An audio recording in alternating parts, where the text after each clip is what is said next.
Opa aí pessoal, tudo certo? Bom dia, boa tarde, boa noite, independente da hora que você estiver assistindo esse vídeo. Sexta de trade no ar para análise, palpites e prognóstico dos jogos que teremos hoje no dia 20 de 1 de 2023. Muitos jogos hoje, então vamos dar uma acelerada. Lembrando que aquelas partidas que eu pular serão exclusivas do nosso grupo VIP. Mais do que isso, né? A gente vai tentar fazer um filtro aqui com o que há de melhor para vocês, as melhores opções e mais do que isso, alguns caminhos para vocês seguirem, para serem lucrativos hoje nas apostas em NBA. Lembrando que nesse vídeo vai ser só a minha opinião, onde você pode concordar, reforçar ela, trazendo alguns argumentos, estatísticas e números que comprovem que sim, o que eu disse faz sentido. Mas vocês também estão convidados para discordar e mostrar o porquê que não faz sentido. Certamente, quem chegar aqui no canal e for olhar os comentários vão ter uma terceira opinião, além da minha, que é a segunda, e certamente serão mais lucrativos, porque poderão tomar a decisão deles, baseados na minha opinião e também nos contrapontos que eu convido para vocês deixarem nos comentários. Meta de 200 likes para o vídeo de hoje, faz tempo que a gente não bate a nossa meta. Clica no botão de joinha, vai ajudar muito a gente, vocês não têm noção, é de graça, e se inscreve no canal se não é inscrito. Beleza?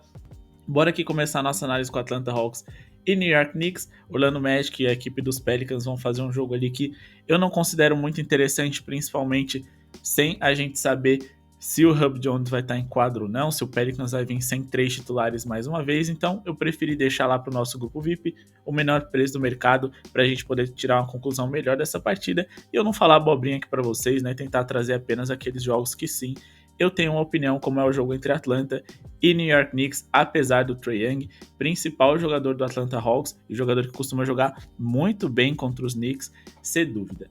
Bom, a minha opinião para esse jogo vai ser trabalhar com o jogador, tá? Eu acho que é um jogo bem equilibrado, o Atlanta Hawks tem um crescimento interessante, não acho que o suficiente para cobrir um handicap muito alto contra o New York Knicks, que é um dos melhores visitantes da NBA, então se fosse para se arriscar aqui em resultado, né, de quem vence ou algo do tipo com handicap, eu iria de mais 7.5 do New York Knicks.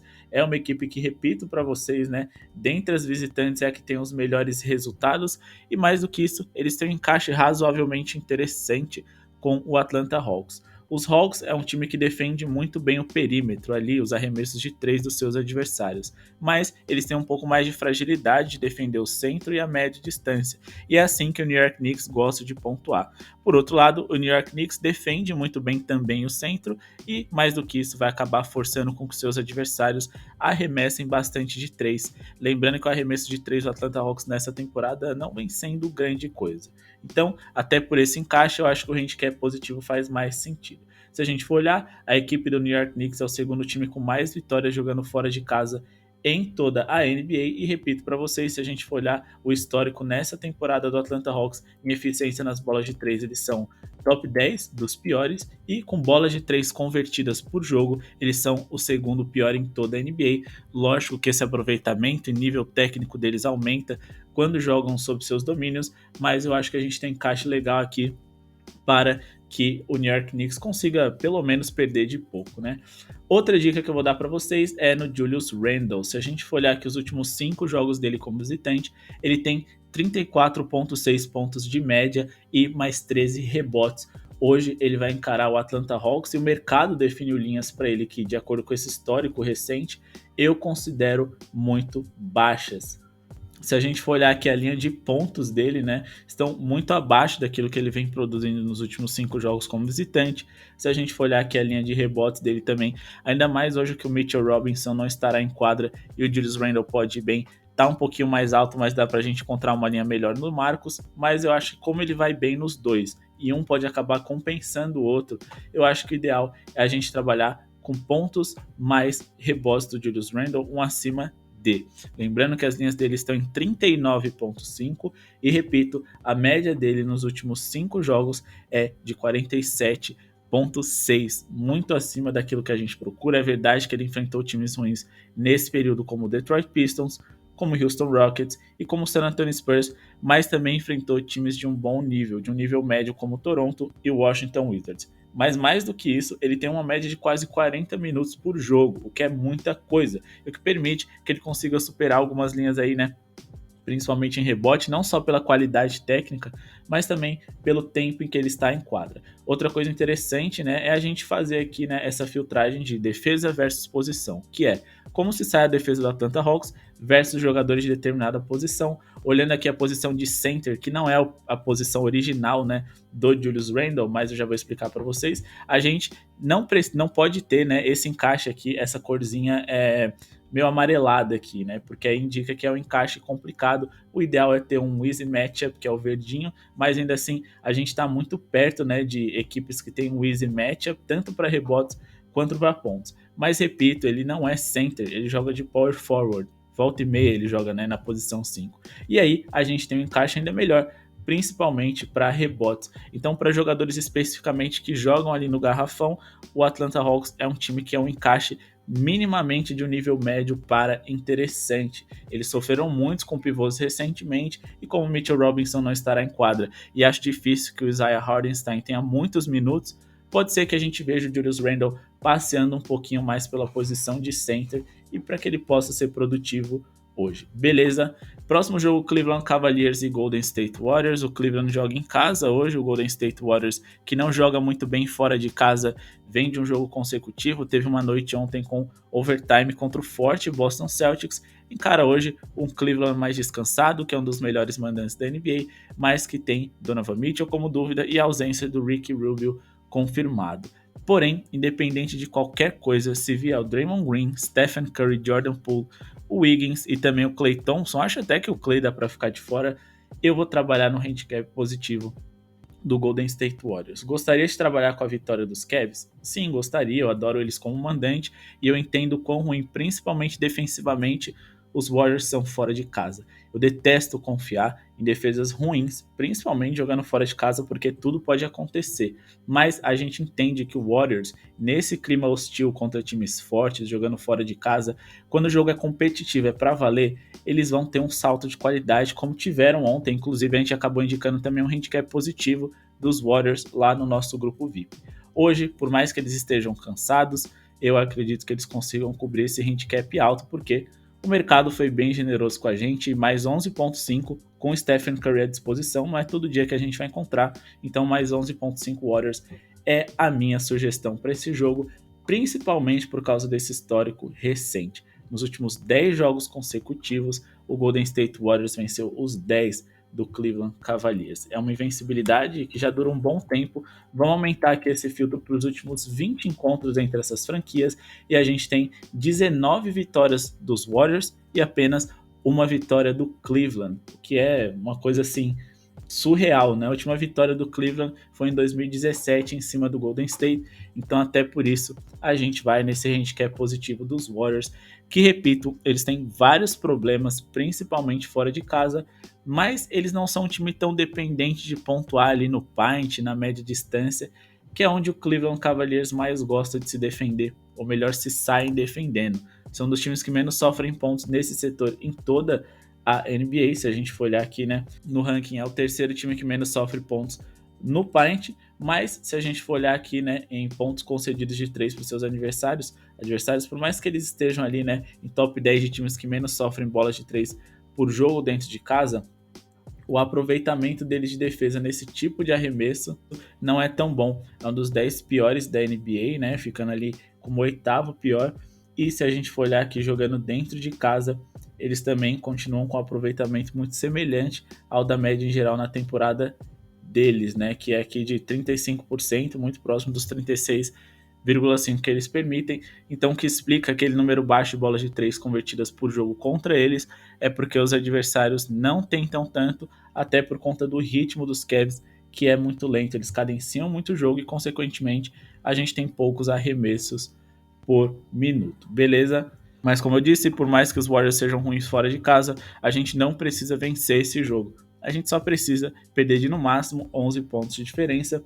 E a julgar pelo ritmo lento que os Cavs jogam, eu acho meio complicado, ainda mais se o Donovan Mitchell não jogar, que eles abram uma vantagem tão grande, principalmente porque eles não são tão bons na bola de 3, o que permite que os Warriors, em algum momento de desvantagem, se aproximem, né, pontuando de 3 em 3, enquanto os Cavs pontuam de 2 em 2, ou então que em algum momento o Golden State Warriors até abra uma vantagem, por que não? Então, acho que o cansaço, né, não vai ser tão relevante hoje, porque o Cleveland Cavaliers também nem sabe acelerar o jogo para se aproveitar dessa parte física. O próximo jogo é Dallas Mavericks e Miami Heat. A gente tem aqui, né, as confirmações mais importantes: Jimmy Butler, Adebayo, Tyler Herro e Luka Doncic vão jogar. Infelizmente, o Tim Hardaway Jr. é dúvida, assim como o Chris Wood também está de fora, mas de toda forma eu acho isso interessante porque a minha tip é a favor do Miami Heat. Eu espero que eles pontuem bem nessa partida. Então, o Chris Wood tá de fora, para mim é até uma boa notícia, porque pode facilitar os pontos no paint do Miami. Então, qual que é o meu palpite para o jogo entre Miami Heat e Dallas Mavericks? Bom, a gente vai aproveitar que as linhas que o mercado estabeleceu estão baixas e vou trabalhar com acima de do Miami Heat. Gostaria de trabalhar um acima de totais, mas o Miami tem uma das melhores defesas visitantes de toda a NBA. O Chris Wood tá de fora e o Tim Hardaway Jr. pode não jogar, então eu prefiro me precaver somente com a pontuação do Miami acima de 105,5 pontos, tentar pegar essa linha pagando pelo menos 1,50, mas apesar de 1,47 não ser a odd ideal, eu já considero ela interessante porque eu acho que a gente tem muito potencial aqui. A equipe do Miami Heat nos últimos 10 jogos tem uma média de 111,8 pontos por partida, e se a gente for reduzir esse recorde para os últimos 5 jogos que eles fizeram, a média sobe para 113,6, sendo que pelo menos ali, né, 40% desses jogos aconteceram como visitante. Se a gente for pegar aqui os números do Dallas Mavericks jogando dentro de casa, eles têm ali, né, um número de pontos sofridos por seus adversários muito acima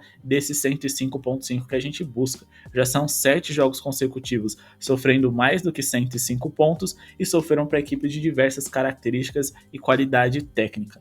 Sofreram 130 para o Atlanta Hawks, 117 para os Pelicans, 124 para o Boston, 114 para os Rockets, 121 para os Knicks, 115 para os Lakers e 110 para o Portland Trail Blazers. Se a gente for olhar aqui a eficiência defensiva do Dallas Mavericks nesse mês de janeiro, não é das melhores, né? Então a gente pode acreditar que sim, o Miami Heat possa superar essa linha de pontos, considerando acima de tudo que a equipe do Dallas é a segunda pior defesa do mês de janeiro. Beleza, eu sei que o Miami Heat não é um time que pontua em alto volume, não é um time ali, né, que acelera muito o jogo. Os dois times são lentos, para falar a verdade, mas eu acho que a fragilidade defensiva do Dallas Mavericks é tão evidente que isso motiva a gente a investir no Miami Heat, apesar de eles serem um ataque de meio de tabela.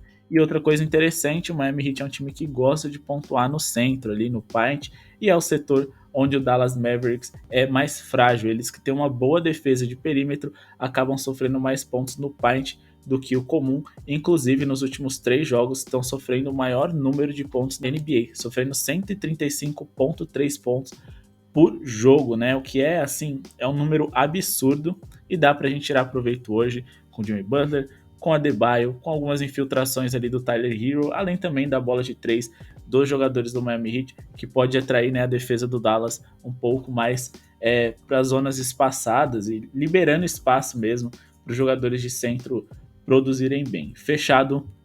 Próximo jogo, San Antonio Spurs e LA Clippers. Aqui é simples. O LA Clippers tem a obrigação de vencer. Não me interessa se o Paul George vai jogar ou não, ou se o Kawhi vai jogar ou não. O elenco do LA Clippers, pelo menos no papel, é um dos melhores da NBA. Encaram hoje um dos piores times de toda a liga. Se você montar um time reserva do LA Clippers, eles têm a obrigação de ganhar do San Antonio Spurs, independente de onde for.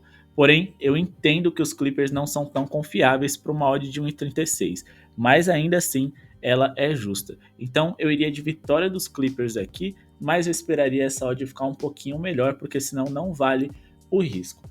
E para justificar tudo isso, a gente não tem nem que perder muito tempo falando a respeito dos Clippers, porque como a obrigação deles, né, a obrigação deles se justifica muito porque o San Antonio Spurs é o terceiro pior ataque de toda a NBA, é a pior defesa de toda a NBA, em relação a número de vitórias também são dos piores times ali, ficando entre os 5 piores, ou seja, eles são péssimos em tudo e repito, o Clippers tem a obrigação de vencer. A gente não tem que perder muito tempo aqui com a argumentação, mas eu ainda acho que esse jogo vale a pena a gente ficar de olho, porque os Clippers não são um time tão confiável assim. Então, consequentemente, a gente pode encontrar essa linha um pouco mais interessante no ao vivo, e mais do que isso, se o Kawhi Leonard tiver em quadro, se o Paul George, a gente tem, sem sombra de dúvidas, melhores jogadores assim disparados a nosso favor, por mais que a nossa aposta seja no time como visitante. Pessoal, Só dar um recado aqui para vocês. Até aqui eu já falei dos Knicks, dos Warriors, do Heat e dos Clippers. Essas 4 equipes têm em comum o fato deles serem visitantes. Dificilmente tantos visitantes triunfam assim, né, na mesma rodada. Então vamos tomar cuidado. Essa é a minha opinião para essas partidas, mas acima de tudo, principalmente esses que têm handicap positivo, eu tô mais tranquilo porque, repito, a gente não tem obrigação de vencer e sim de perder por um placar mínimo. Fechado. Antes da gente seguir aqui com Denver Nuggets e Indiana Pacers, se inscrevam no canal, deixem um like se ainda não deixaram. Meta de 200 likes pro vídeo de hoje, clica no botão de joinha. Lembrando, a gente não tá conseguindo bater essa meta. Conto com vocês, eu preciso de saber se vocês estão gostando do nosso projeto, dos nossos vídeos e das nossas análises, se ela tá ajudando vocês de alguma forma, tanto para poder repetir aquilo que a gente indica, quanto para ter uma segunda opinião e vocês irem totalmente contra. Inclusive, a gente sempre deixa o recado para vocês comentarem aqui embaixo do porquê que vocês discordam da nossa opinião. O jogo entre Denver e Indiana Pacers, a gente tem um claro favorito e dessa vez aí sim, um time que joga dentro de casa. Infelizmente, as linhas não estão sendo muito generosas com a gente. Eu pensei em trabalhar em pontos do Denver, tá pagando mal. Eu pensei em trabalhar em pontos coletivos, né, do Indiana mais Denver, tá pagando mal. Vitória do Denver tá pagando mal. Então fica bem complicado. É um jogo que eu não ficaria surpreso se ele se resolvesse ali na metade do último quarto, porque o Indiana Pacers não tá jogando bem sem o seu principal jogador, Tyrese Haliburton, que tá de fora mais uma vez. E mais do que isso, o Denver Nuggets é uma das melhores equipes da NBA, talvez a melhor do momento, com o melhor jogador para muitos da temporada, Nikola Jokic. Então investir também nesse atleta pode não fazer muito sentido, já que talvez ele não precise forçar tanto para o seu time se sair bem e, consequentemente, né, ele não vai ter tantos arremessos para fazer um over em pontos, um over em bolas de 3, ou então ele vai ali, né, simplesmente ter minutos reduzidos, porque, como eu disse, não me surpreenderia se esse jogo fosse resolvido cedo. Como isso é uma coisa que não me surpreenderia e a gente, se for para se arriscar nessa partida, coisa que eu não vou fazer, precisa valer a pena, então vamos ficar de olho aí no handicap. Eu sempre fujo da linha média estabelecida pelo mercado, acho mais seguro, mas eu acredito que o menos 7,5 no máximo tem potencial nesse pré-jogo, mas como está complicado investir em vitória nessa NBA, nessa temporada, eu esperaria essa linha de menos 5,5 pagar um pouquinho melhor no ao vivo. Acho que vocês não vão se arrepender e vai dar para tirar um bom lucro daí, beleza? Utah Jazz e Brooklyn Nets, a gente tem aqui, né, um encaixe favorável para ter um jogo bem pontuado. Primeiro porque o Utah Jazz é um time, acima de tudo, ofensivo. Mais do que isso, é um time que se defende muito mal. Enfrentam hoje um Brooklyn Nets que sim tem dificuldades de pontuar, mas além deles enfrentarem um Jazz, que é uma das péssimas defesas da liga, eles têm um encaixe interessante para pontuar bem contra esse time. Mas aí vocês vão falar, Léo, ontem você disse que a defesa do Brooklyn é uma das melhores aí, né, do mês de janeiro, e de fato eles são. Mas eles estão cansados numa partida consecutiva e pelo ritmo intenso que o Jazz coloca nas partidas, pode ser que o Brooklyn Nets tenha dificuldades por conta de algumas pernas pesadas de executar a sua defesa. Então, para esse jogo aqui, eu vou trabalhar com um acima de. Eu já vou justificar para vocês, né? Mas ainda assim, eu acho que é a melhor indicação para essa partida. Gosto muito do Jazz, acho que eles têm tudo para ganhar. O Brooklyn Nets está jogando realmente muito mal sem o Kevin Durant, mas ainda assim eu não me sinto tão confortável em trabalhar com linhas tão baixas a favor do time contra o Nets, beleza? Então vamos aqui em pontuação total e vamos de acima de 223,5 pontos. Lembrando, eu sempre indico essas linhas em torno de 1,50 para vocês, mas é muito possível pegar essa mesma linha pagando ainda melhor no ao vivo, mas por que eu acredito que isso seja possível? Como eu disse, né, o ponto focal da nossa análise vai ser o Jazz, que joga em casa, com confiança e com a torcida a seu favor. Mais do que isso, com a possibilidade grande de fazer muitos pontos de 3, o que facilita a gente trabalhar em um over. Se a gente for olhar, o Utah Jazz é o quarto melhor ataque da NBA nessa temporada e também a quinta pior defesa. Então, um cenário perfeito para a gente trabalhar com um acima de. Os números do Brooklyn Nets, claro, a gente pode destacar que eles são top 10 ofensivos, o que também ajuda nisso, mas não dá para levar em consideração porque eles foram de fato muito diferentes aí, né?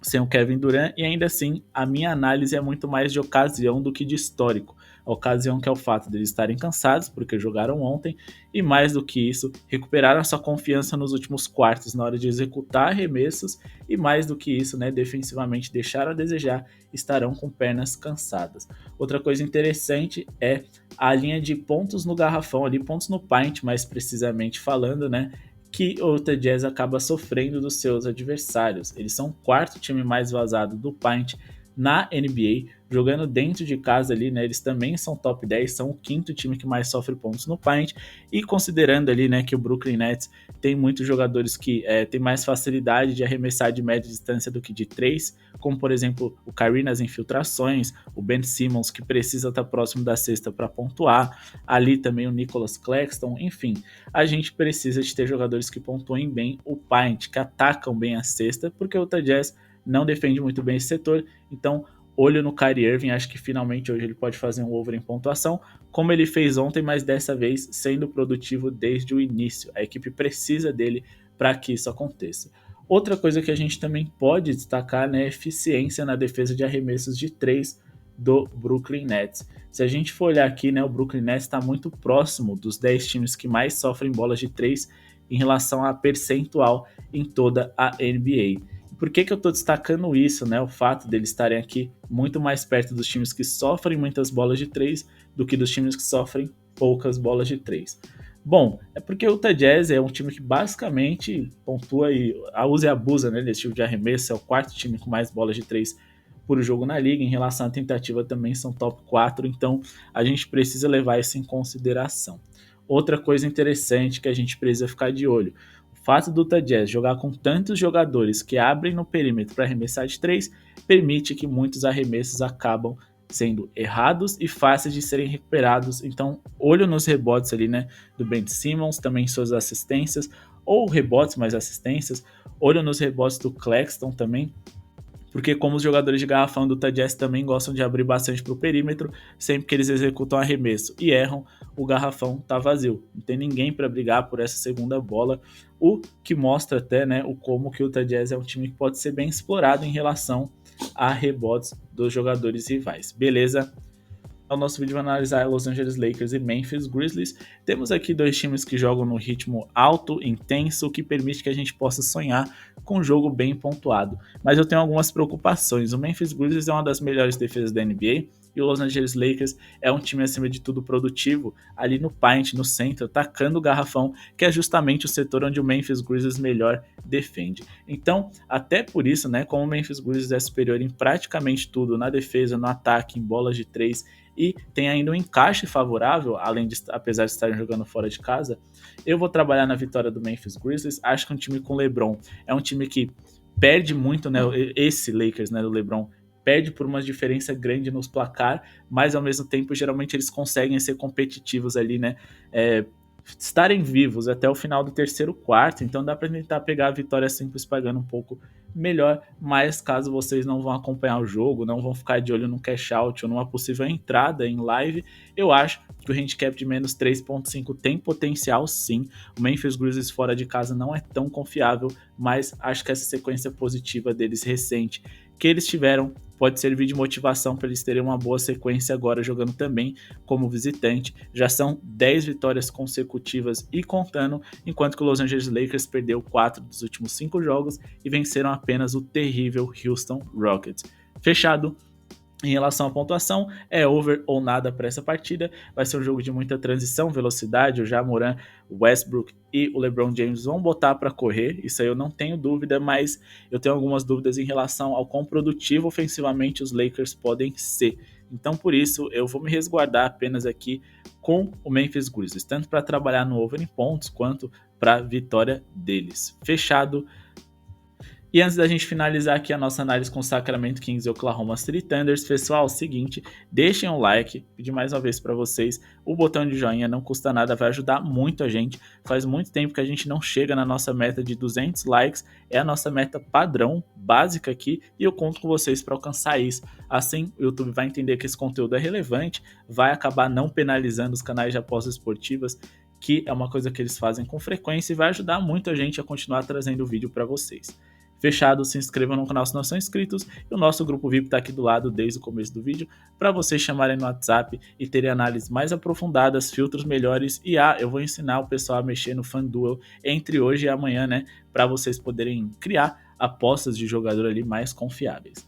Beleza, um vídeo especial e exclusivo lá para a galera do VIP, além do nosso conteúdo extra que já está lá no ar. É só entrar e solicitar para a gente que a gente manda a nossa cartilha indicando onde explorar cada um dos times, também os nossos links, os sites que a gente utiliza para fazer as nossas análises. Bom, Sacramento Kings e Oklahoma City Thunder vão fazer um jogo corrido acelerado, com muitas posses, talvez com pouca defesa. A gente precisa destacar que a gente está falando de duas das 10 equipes mais rápidas de toda a NBA, o que significa que teremos muitas posses de bola por minuto. E com posses a gente certamente vai ter um jogo bem pontuado, porque por mais que eles não sejam tão eficientes no lado ofensivo, muitas vezes dá para compensar essa falta de precisão com a velocidade do jogo. Outra coisa interessante é que o Sacramento Kings também é uma das 10 piores defesas de toda a NBA no geral, e quando a gente fala do offensive rating deles, eles são top 3, então a gente não tem nenhum indício de que vai ser um jogo mal pontuado, mas não dá pra gente explorar uma linha tão esticada igual a que o mercado apresentou pra gente. Mas se vocês quiserem ali pegar no ao vivo um acima de 232,5 pontos pagando bem, que mal tem, né? Bom, mas o mais interessante é que aqui a gente tem um Sacramento Kings que joga com 4 jogadores abertos que não fazem a menor questão de recuperar a posse de bola depois de erros dos adversários. Ou seja, o rebote fica única e exclusivamente, até por estratégia, para o pivô. No caso, Domantas Sabonis, que é dúvida, um dos melhores reboteiros da NBA, principalmente nessa temporada. E se ele tiver em quadra, se a linha dele tiver em 14,5 pontos, eu vou trabalhar com acima de nos rebotes dele. Ah, mas e se ele acabar não jogando? Quem vai jogar vai ser o Alex Len, que também é dúvida, ou o Richaun Holmes, e não me interessa quem dos dois vai jogar. Eu vou no over de rebotes do jogador do Sacramento Kings que tiver mais minutos, ou seja, o jogador titular, torcendo para o Sabonis estar em quadra. Mas por que eu acredito que isso faça sentido? O Oklahoma City Thunder, por ser um time de ritmo alto, com uma eficiência ofensiva baixa, significa que eles têm muitos arremessos por minuto, mas que eles erram muitos deles. Consequentemente, muitas bolas sobram. E o fato do principal reboteiro deles ser o Josh Giddey, que nem é um jogador de garrafão, mostra o quão eles são órfãos nesse setor para poder recuperar posses. Não à toa, o Oklahoma City Thunder é o time que mais cede rebotes por jogo na NBA. Nos últimos 3 jogos, cedeu mais rebotes do que a sua média em geral. No último gerou 65 rebotes para os seus adversários, e mais do que isso, é um time que fora de casa mantém o desempenho ruim, sendo o time que mais cede rebotes por jogo jogando como visitante na liga. A equipe do Sacramento Kings é uma equipe que cede poucos rebotes, sendo o terceiro time que menos cede rebotes na NBA. Muito porque eles têm uma eficiência muito alta nos seus arremessos, mas também porque eles sabem afastar os seus adversários de possíveis rebotes ofensivos. Consequentemente, não tem o que a gente fazer. Se a gente tem uma equipe que é top 3 em uma coisa e a outra é top 3 piores nessa mesma coisa, a gente precisa explorar isso. Então, o over em rebotes do Sabonis vai ser a pedida de hoje. Se ele for reserva, eu vou escolher entre Alex Len e Richaun Holmes. O titular vai ficar com as minhas linhas de over em rebotes. Tenho certeza que quem for o titular da franquia vai conseguir pelo menos 10 rebotes para hoje, e se for o Sabonis, eu apostaria até em acima de 14,5 no máximo. Beleza? Bom, pessoal, esse foi o vídeo de hoje. Espero que tenham gostado. Se inscrevam no canal, deixem o seu like, ativem o sininho de notificações, confiram também o nosso grupo VIP aqui do lado e comentem o que vocês acham das nossas análises, se vocês concordam ou discordam. Muito obrigado pela sua audiência e falou!